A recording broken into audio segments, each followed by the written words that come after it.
And the Yankees just got a big win. But unfortunately for them, the Blue Jays also won. So, what did they really accomplish? Not much, but let me see if I can add. Yo, what's up, bro? How you doing, Julian? Been a little bit. Hey, I'm good, man. Thanks for popping in. I appreciate it. Of course, man. Anytime. So I don't have to solo this thing. But let me see if I can look at comments if anyone's actually paying attention. Okay, it looks like I can look at comments, so that's good if they actually do make them. Um, so how do you feel about the Yankees' pursuit of the AL East? Are you feeling good? Do you think the Blue Jays are going to sweep the Rays? Anything could happen, right? At any given point, whether it is, Toronto either losing to Tampa Bay or the Yankees kind of just keeping that same pace of winning, which is good. So because today is one day, tomorrow is another. Yeah, it's very all up in the air right now. There's a lot of different scenarios playing out across the league. I think the Yankees have a good shot tomorrow because Sugano's very hittable and Cam Schlittler has to be on his game. And then when you look at the Toronto situation, I think it's Trey Savage versus Joe Boyle. So that's kind of a toss up. You have a rookie versus a guy who's been up and down. He's with the A's. But the Rays fought hard tonight. It wasn't enough, but they were knocking at the door in the bottom of the ninth. They got to take advantage of whoever is in front of them, right? Whether it's Sugano or the next guy behind him, whether it's Bradish or anyone in the Yeah, I agree with you 100%. And tonight they did a really good job with Trevor Rogers because he was really pitching well up to that point. But the Yankees got him. He was due for a bad outing. It was his worst start of the year by far. He gave up as many home runs as he had coming into that in his previous 17 starts. So that tells you about everything you need to know there. The Yankees took care of business. Their pitching was a little bit shaky tonight, but it was good enough. Yeah, the offense came through like it did before, so that's a huge step for the Yankees as it should be continuing in that same sense. But the biggest factor into that game as well, Julian, was that bullpen. That Yeah, bullpen the has been bullpen. solid, even against this very bad teams that they faced. I mean, it's been solid. If they can continue that into the playoffs and have that solid of a bullpen, that this team could be very dangerous. As long as the runs are being produced, this team can be very dangerous. I agree with you 100%. The bullpen is the biggest key because it's been very Jekyll and Hyde, and it's not the bullpen the Yankees have been used to of late with much better results in the past than what we're seeing now, I would say. But it does look better of late, as you've been saying. So if they can maintain that, I think they'll be fine. Their starting rotation with Max Fried and Carlos Rodon leading the top has been excellent. Luis Hill has left a little bit to be desired, I think. You might see some regression with him. Cam Schlittler has been pretty good, but he's going to face a big test tomorrow and basically a playoff like game for him.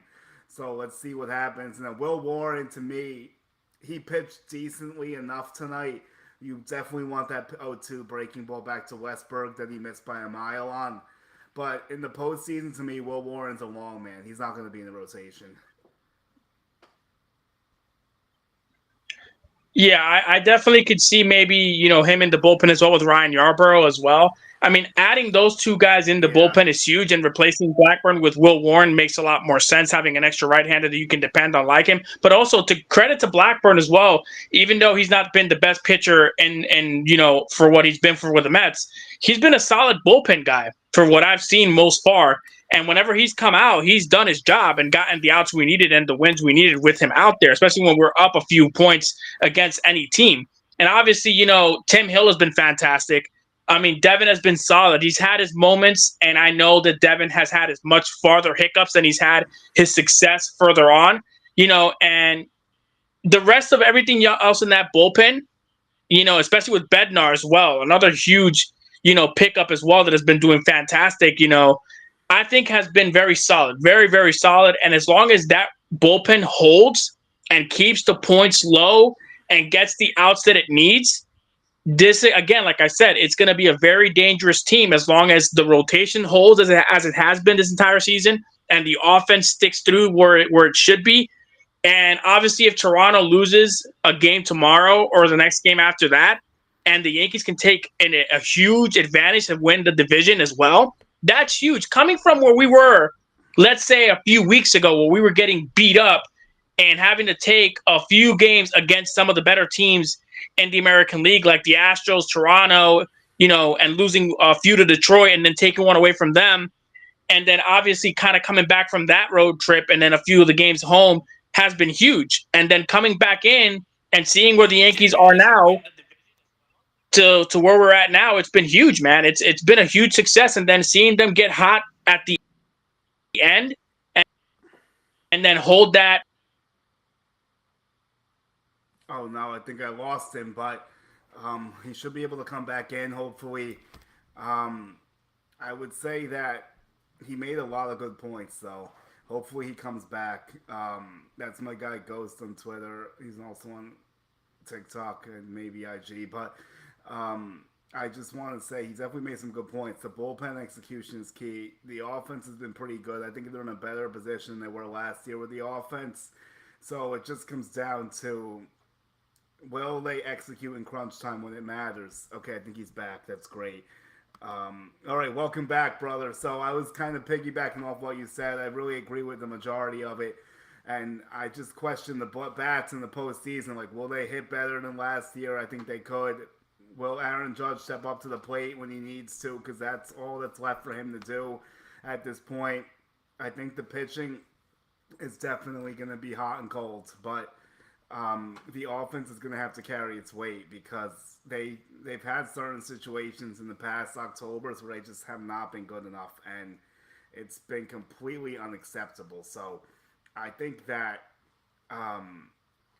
there's a lot of different ways that this can go. And here's how I feel. If the Yankees sweep and then win the next two games, I do believe that they will win the division. Like I said the whole time, I think Tampa's going to win a game. They will win Saturday or they will win Sunday. I'm not sure which one, but I have a feeling they will. You saw what they did tonight. They didn't quite get the dub, but they were scrappy. They fought hard for it, and they didn't give up. They didn't quit. And that's important because that plays into tomorrow. That keeps the pressure on the Blue Jays, which they definitely did tonight. So that's definitely something that the Rays can carry into tomorrow. So and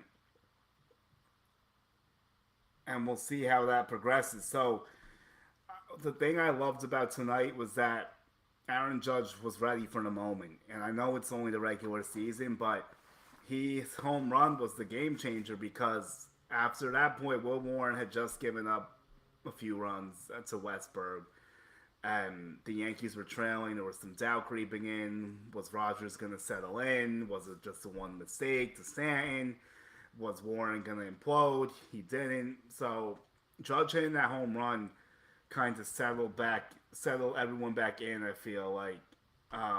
So I really think that was very, very important. And I know Giancarlo is definitely going to get the flowers for tonight. He deserves them for what he did. But I just feel that like Aaron's home run was the biggest moment of the game. And without that, I don't know if we're still having the same conversation. I mean, we probably are. They win, 8-4? So you look at the bullpen recipe tonight. Leiter was a little bit chaotic, but hey, he got out of it. Cool. And then you take a look at Duvall. And that's the best thing I saw of the bullpen today was definitely Duvall because he can be an X factor, and it's a guy I liked when they traded for him. He hasn't been great. Tim Hill was really good tonight. He's going to score with standing. Fernando Cruz, an out and 2 walks. You want to see more from him. Bednar hitting a walk, but he still gets it done. And Duvall has a 3.58 in the year, but when you look at what he's done with the Yankees, it is not. He has a 4.82, so there's not much time to get that done, obviously. But they don't care about that. At this point, it's all about October. So let's see what happens and how they're going to do this thing. But there is definitely a lot of situations brewing across the league as well that I want to get to. But tomorrow, the Yankees, it's going to be Cam versus Sugano. The Yankees have had mixed results against Sugano. Sugano is a guy that pitches to contact, but he had his most strikeouts against the Yankees this year, and he has 103 Ks on the year, and he started almost every game. So just put that into perspective of how bad that K per nine is, and he's definitely prone to giving up homers too, sometimes. So that's definitely something that I would look out for. So, okay, he's made 3 starts against the Yankees, and 2 of them have not been good. His first one was the 8K. This is all the way back in April. Wow. And he goes 5 scoreless 8Ks. Then he made a second start against them in June, which was not great. 3 2/3, 7 hits, and 3 runs allowed. And then he faced them again recently, and the Yankees tagged him for 4 runs, 6 hits, and 3 innings. So, and he gave up 2 homers. So he's giving up 3 homers to them this year, and it's definitely a good situation for the Yankees tomorrow. Yeah, this was the game I always felt the best about. So I don't see any reason why they shouldn't win tomorrow. So that's what I would say there. And there we would say that.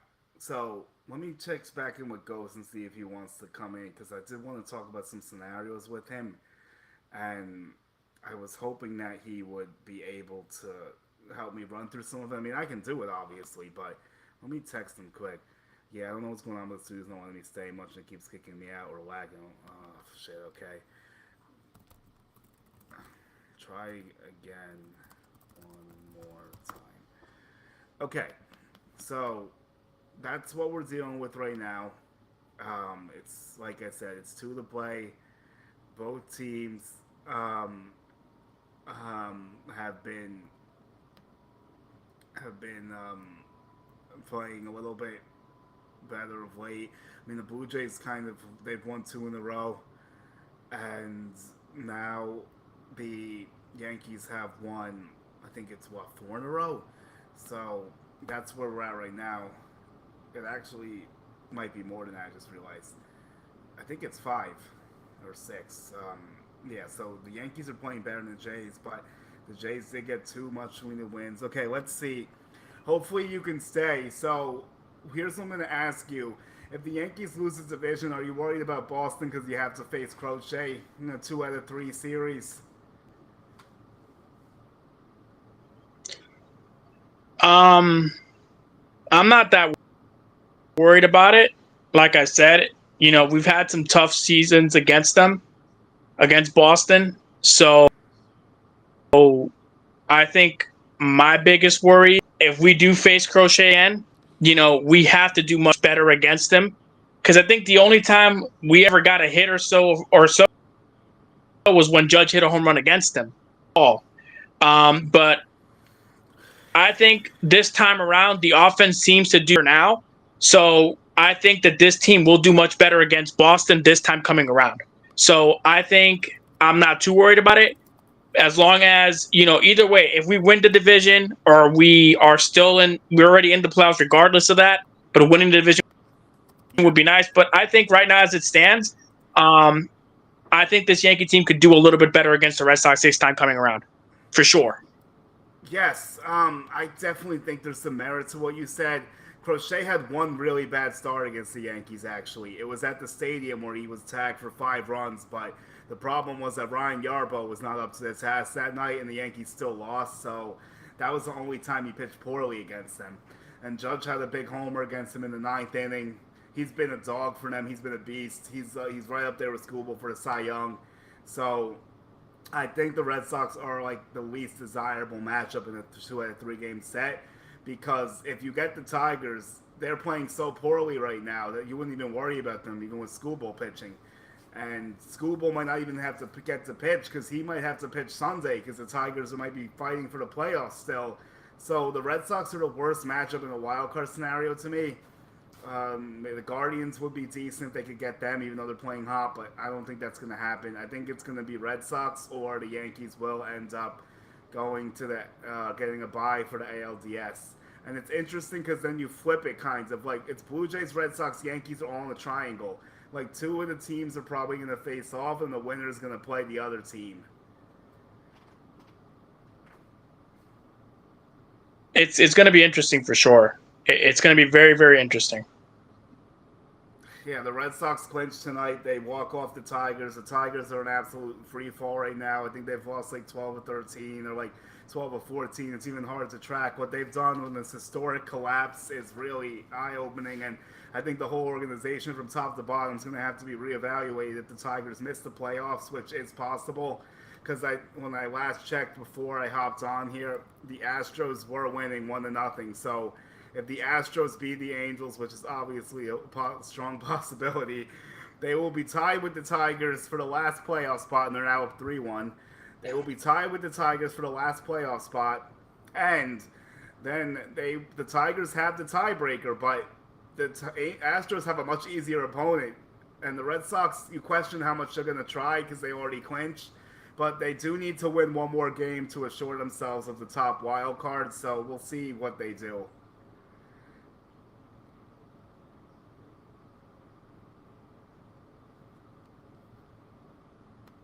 Okay, well, he's gone now, unfortunately, but he's back in. Okay. I tried to add him. Did it not work? Okay, let's try again. Maybe. Wait, I think he's in here. Hold on. He should be.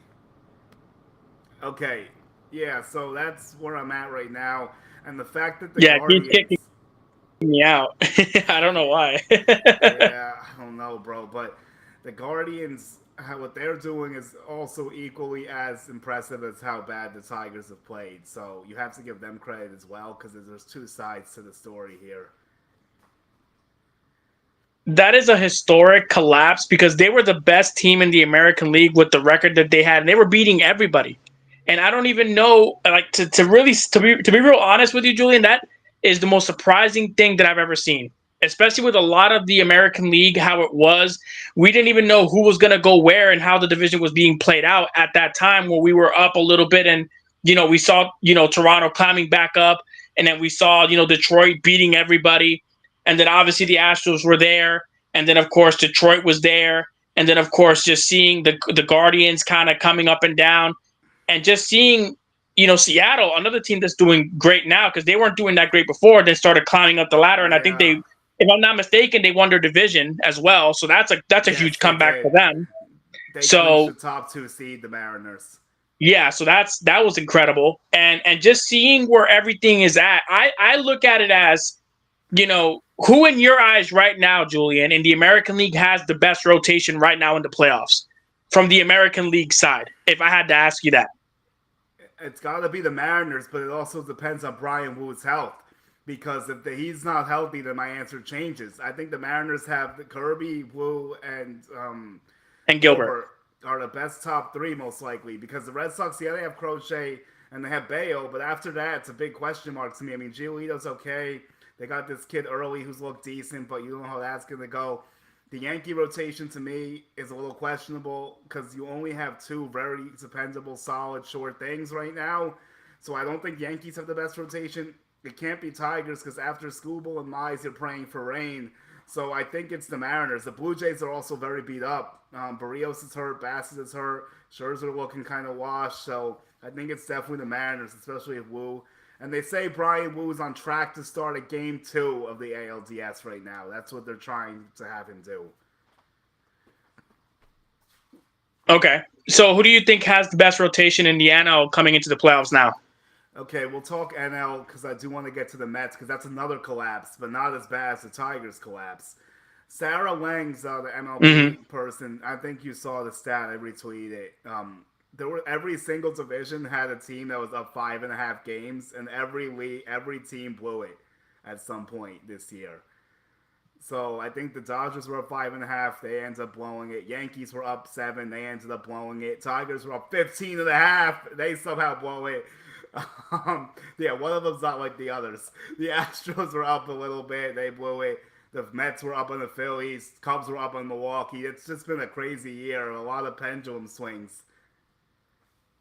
A lot of teams collapsing, man. I mean, the Mets were up by a lot. And obviously the Dodgers were fighting with the Padres, who would have thought? Yeah. And then San Francisco was up there as well at one point. They were battling it out with them too.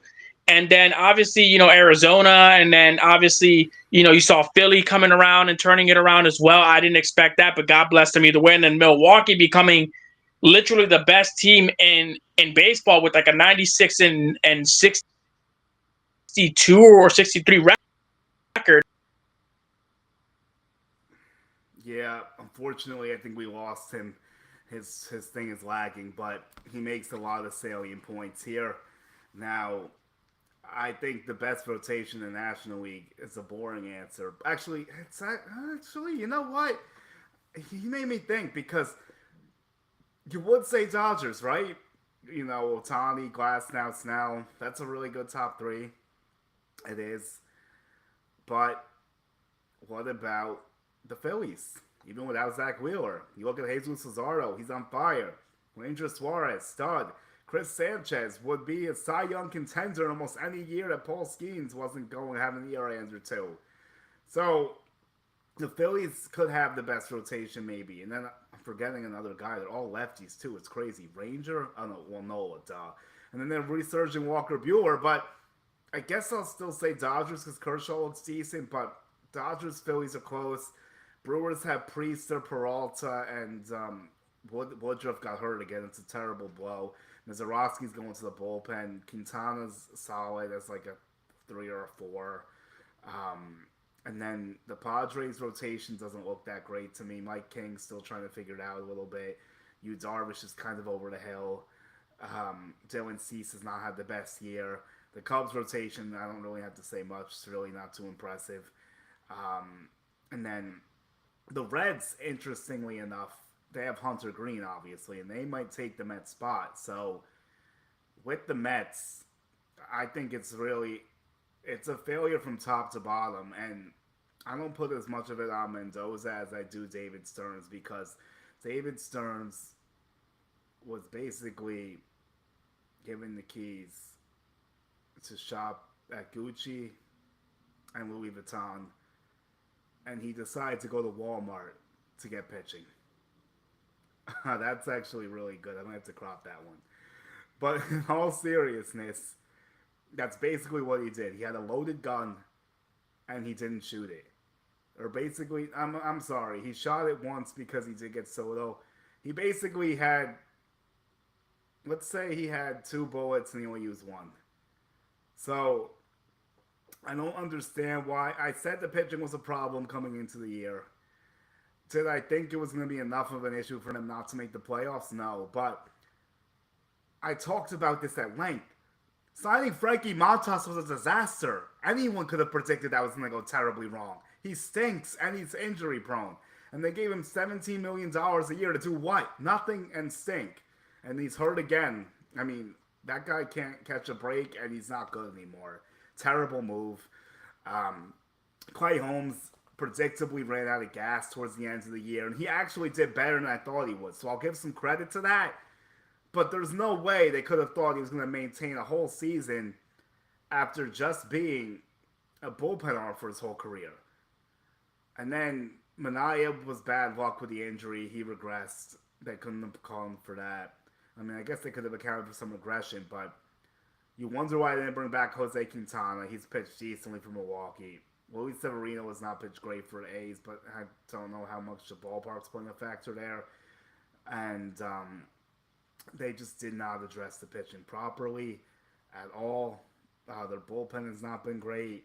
Their offense at the bottom of the lineup has not been great. They've been way too reliant on Nimmo, Soto, and Doran, Alonso, and if they don't hit, the team does not win. Mark Vientos, a little bit disappointing this year. Expected way better from him. He's definitely had a sophomore slump. Brett Beatty, I definitely expected better offense, and now he might be done for the year, which is another blow for them because he kind of was starting to play better towards the stretch run, but overall he needs to hit better if he's going to be a long-term third base answer for them. Francisco Alvarez had a terribly bad luck year with all the injuries and ineffective play. So Starling Marte kind of woke up late, but he's not going to be around next year. Jeff McNeil, they might want to move on from him, honestly, at this point. Lonzo, is he going to return? That's a big question now. And how can you not bring him back after what he did this year? But we're going to see if they want to face that. So this is how the Mets are in a terrible spot, to be quite honest. And I predicted before today that they would miss the playoffs. And I've kind of been thinking of that way for the past week plus. When they dropped 3 or 4 to the Marlins, that was alarming.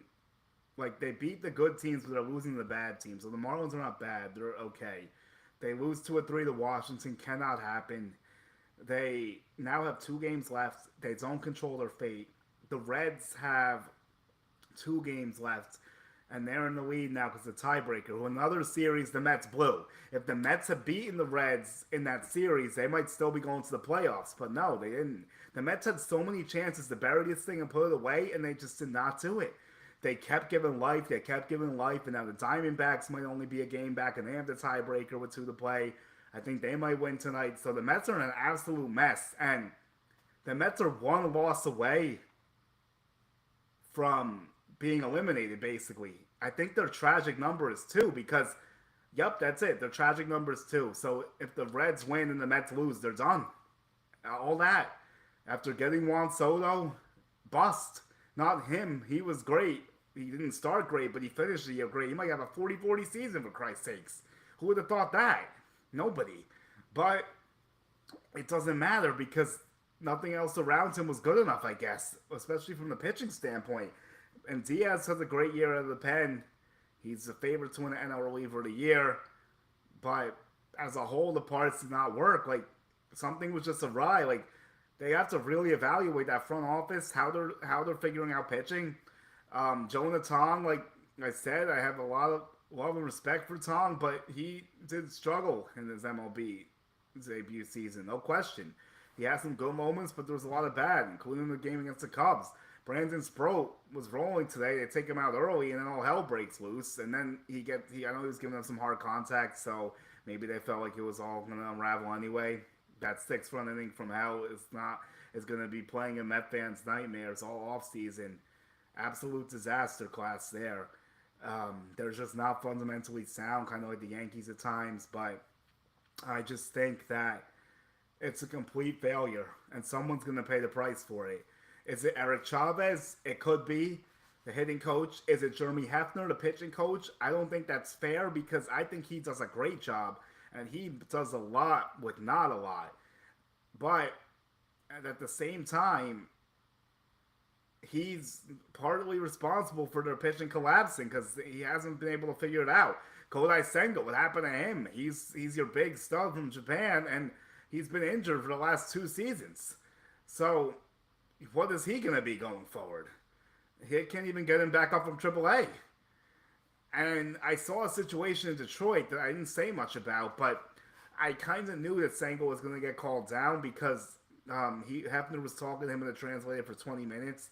Now, the reason I didn't say anything was because I was kind of in the tunnel and by the downstairs area going into the field, so I felt like it wasn't my place to really eavesdrop in the tunnel and tweet news out there because, like, I don't want to get in trouble or anything, so I did not do that. I probably could have, but I decided not to. Not like I knew 100% for sure, but I was like 90% sure. But regardless of that, like, the Mets are cooked. It's done. They are done. And I think the Marlins might win again tomorrow or Sunday, too. The Marlins have the Mets number this season, and especially in these crucial situations, they've knocked the Mets out of the playoffs before, and they're going to do it again. And they're motivated to do it. They gave them their 3 best pitchers, and they already lost once. So if the Reds win 2 more games, it doesn't matter what the Mets do. If the Mets win once and the Reds win twice, they might make it, but then again, the Diamondbacks can win twice, and they have the tiebreak over the Mets. So I don't know what happens if there's a 3-way tie there. I'm not going to get that. I'll have to save that for tomorrow, or like if that's actually a possibility. That would be very fascinating stuff.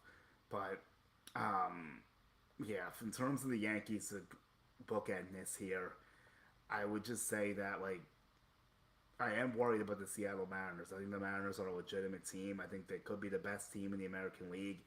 But the good news is the Yankees would not have to play them until the ALCS in any scenario because the Mariners are basically locked into that 2 seed now.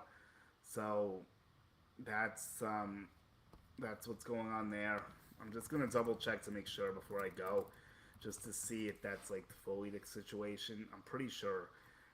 Okay, so Cleveland has the tiebreaker over Detroit. Detroit's going to for dear life.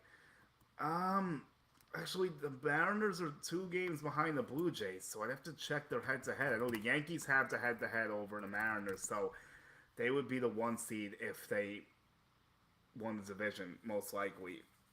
Well, yes, they would because they need to win another game to get to that point. So Mariners versus Blue Jays record. Let's see. Let's see what I can take up here. No, this is not what I need. Oh wait, okay, yeah. Um, it looks like the Blue Jays have the tiebreaker, so I don't think the Mariners can catch them. I don't think so. The Mariners are basically locked into the 2 seed because the Yankees or Blue Jays are probably going to win 93 games. And they both have the tiebreaker, so that's how things are looking now. Um, for tomorrow, I'll say my X factor early is definitely Cody Ballinger and Jazz Chisholm. Those are my 2 guys, but Ballinger circling, highlighting. I think the lefty speeds of Sugano tomorrow. Yankees definitely win tomorrow. Now Blue Jays is going to be Boyle versus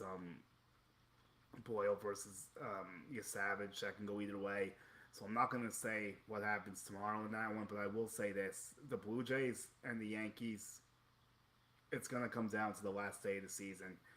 Unless the Jays win and the Yankees lose, which I don't anticipate happening.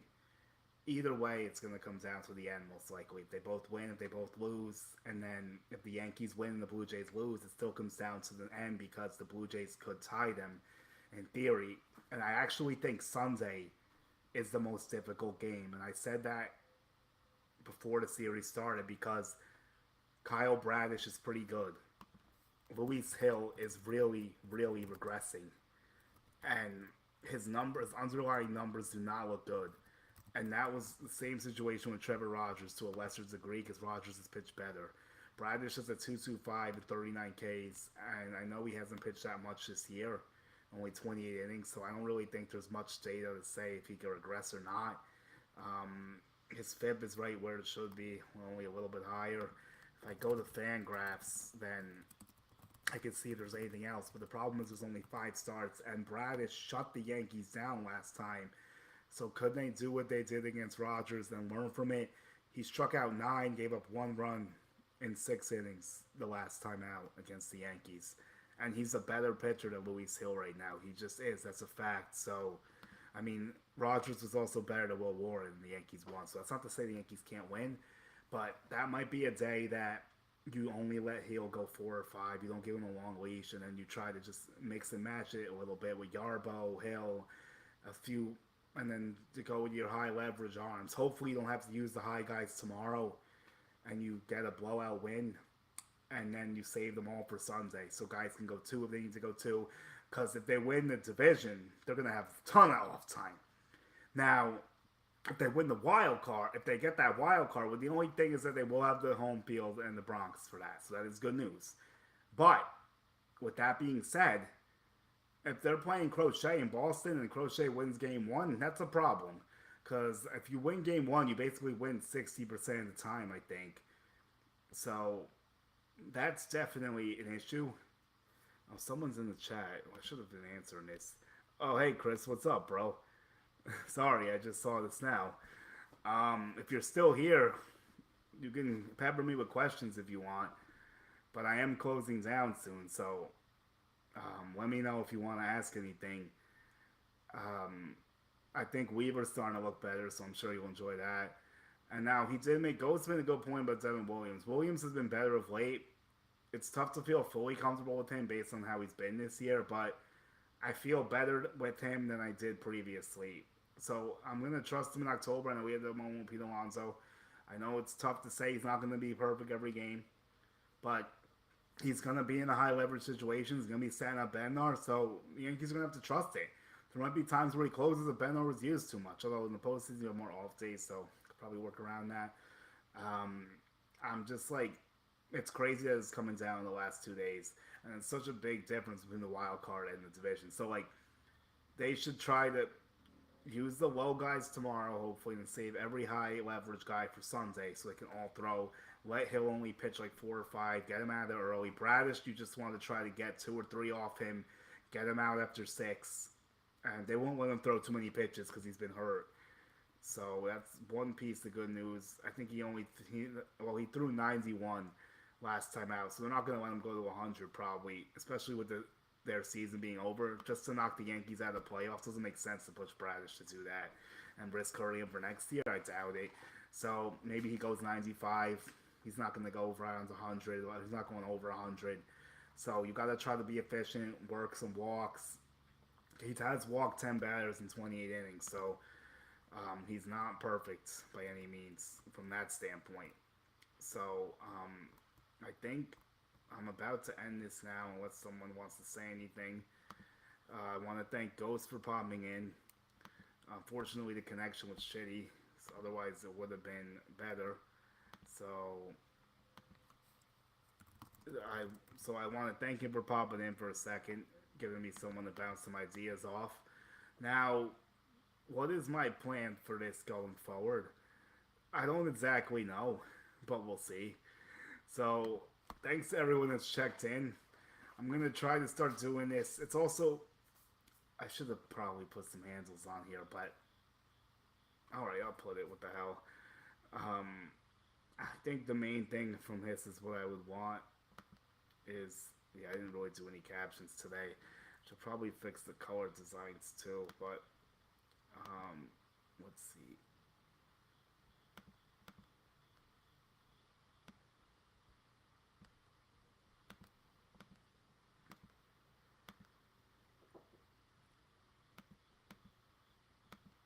Alright, this might be decent. I guess we're gonna go with this. Yeah, that works. So, subscribe to my YouTube channel.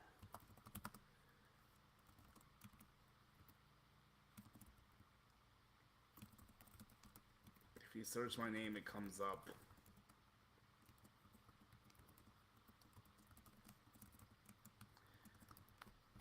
I should probably rename it, but we're not there yet. So, will I rename it to the Julian Guilarte Show, the channel? It's possible, but I'm not quite there yet because there's a lot of highlights and other stuff on it. It doesn't feel quite appropriate because, like, I do a lot of different things on there, and this is probably longer than I would like to go. I'm going to try to keep these to 30 minutes or less, but today with Ghost, like, not his fault, but, like, talking through some stuff and all these different scenarios, I felt like I just had to let it out for a little while. So I think he also made a good point about the Brewers earlier. I think they're very dangerous, but the fact the Miz is kind of not effective right now and the Woodruff is hurt definitely hurts them. Their offense is definitely better than I thought it would be. I think the Phillies are going to be a very, very tough out in October. I think it's going to be a red October. I think they have the capability to upset the Dodgers. I think the Dodgers will roll whoever ends up playing. Although if they have to play Hunter Green game 1, that's a tough challenge. But they'll have Shohei for him. And Otani's been pitching well. The Dodgers actually played his rehab return excellently. He's like ready to go. They actually did an outstanding job there. You should take all the notes on how they rehabs Otani pitching. Outstanding stuff. Got to tip my hat where the tip is due. Do I really think the Padres or Cubs are a threat? No, not really. I don't see them making too much noise. Both too inconsistent to me. So I'm seeing Phillies. I think it could be Brewers, Phillies in the CS. And the American League could be Yankees, Mariners, or Blue Jays, Mariners, I'll say. Because I think Boston, I mean, could they beat Toronto? Yes, if it comes out that way. And then I think the Yankees, I'd like them better against the Red Sox in a longer series. I don't like facing Crochet in a 3-game series. If you face him in a 5-game series, you might only see him once if he has a pitch in the wild card round. If you face him in the DS and the CS, which I don't think is even possible, you might see him 3 times, which is not great either, but I don't think that's going to happen.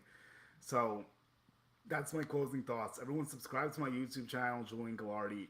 Follow me on X, Julian Guilarte1. Instagram is Julian Guilarte11. I guess I'll just do my handles. What the hell? Why not? Let's see if, just in case anyone's watching this. Okay, we'll do more. I thought I could. Well, I was going to. Okay. You know what? Actually, this will work fine.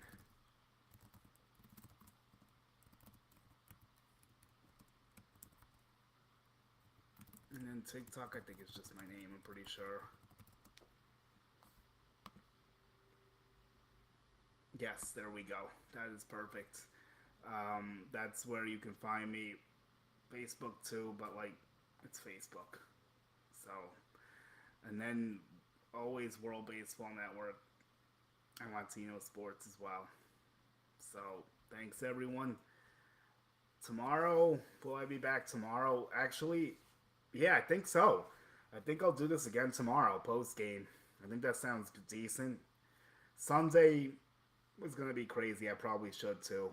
So I'm gonna try to do this as much as I can. My plans for this is like, I guess I'm gonna try to go off. Well, the Mets are not gonna be playing, so I'm not gonna have to talk about them for much longer. But I will for the next 2 days until they're done. For the Yankees, I mean, I would just say that I'm gonna try to do post games as often as I can, especially from playoff time. But discretion here is like, yeah, this is way longer than I want to go. Sorry, but full discretion is that um, I don't really know how this is gonna go. I'm not getting credentials for the Yankees playoff games, unfortunately. I don't know how many of them I'll actually be at. I'm gonna have to travel a lot to cover other teams, I think. The wild card series, I might be on the road again. So I'm probably, if the Yankees play the wild card, I might not even be home. If I might end up going to one of the games, maybe if I'm not traveling, but I might be. So, and the same thing with the DS because I had some prior plans for the DS, and it's not going to go the way I thought it would. So I don't know if I'll even be home. If the Yankees have the home field, I might not even be home for that. And then the CS and World Series, I don't have any plans, obviously, but I have to see who makes it. So I'll try to do as much content as I can.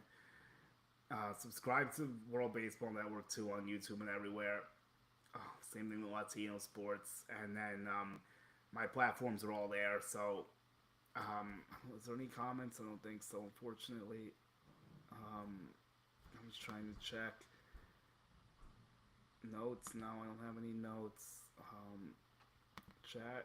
Oh, no, it's just Chris. So, yeah. Thank you, everyone. I appreciate it. We'll see how the next 2 days unfold. It's going to be crazy. I've never seen such a playoff race with so many different scenarios with like seeding and like not knowing who's in and who's out at the last game of the season. It's been a very fun year, and the third wild card has been a success. I think it really has been. It's really made the game more fun. The wild card series was definitely better than the one game playoff as well. So that's a good thing. So we'll see how this goes, and I look forward to being back tomorrow post game. Maybe even pregame. Who knows? Actually, not. No one's probably, maybe. But if I do pregame, then it has to be at like 12 or 12:30. We'll see if anyone's up for that on Saturday afternoon. I don't know, but thank you everyone. I really appreciate it. It's been a fun 40 plus minutes. Going forward, I'll try to keep them to 30, but it's just been so much craziness. It's hard. YouTube doesn't like videos over 30 minutes, unfortunately, and this is live, so I can't do much. But um, yeah, so that's how it went. Shout out to my fallen hero Roberto Clemente behind me. The 21 ball as well. I went to the museum. It was great. Subway Series hat. Yoda's hanging out too. Got a bunch of books. So um, let's see how this all goes. I'm looking forward to seeing how the next 2 days unfold. And do I think the Yankees will win the AL East? Such a tough question. I'm gonna stick with the fact that the Blue Jays will lose one of the next 2 games. I think the Yankees win tomorrow, so Sunday I'm very torn because Bradish is tough, and he's been tough on the Yankees in the past. Well, we're still here because I want to see how he performs against them, and then I'll do heel against Baltimore because he just threw against them. So let me look at that before we go. Even though we have a day ahead, like Bradish is a 3.24 against the Yankees, or actually a 2.90 now. He's pitched 27 innings. He has struck out 33. 31 innings, sorry, 33 strikeouts. So he's been pretty good against the Yankees. So I'm worried because it's not like Rogers, who hasn't really seen them as much. Bradish has seen them 6 times, and he's been relatively good in most of the appearances. 2 bad ones, 4 good ones. So let me see Luis Hill versus Orioles before we go. Okay, so he actually was pretty good the last time they played. He didn't just face him in Camden Yards. My bad there. He was the only one that didn't pitch that series. But the one time, actually, he hasn't faced him at all this year. So this date is kind of useless. But he got lit up against them once in 24. He's pitched well. He shut them out twice. And then he had one game of 6 innings and 1 run. So he's capable, but he hasn't faced him this year, and he's not quite as good as he was. So you gotta hope he figures it out. But like I said, the underlying numbers worry me, so I'd have a quick hook for him on Sunday. They can't afford to lose. The Yankees have to sweep. The Blue Jays are not losing both games. The Yankees really have to sweep. So that's where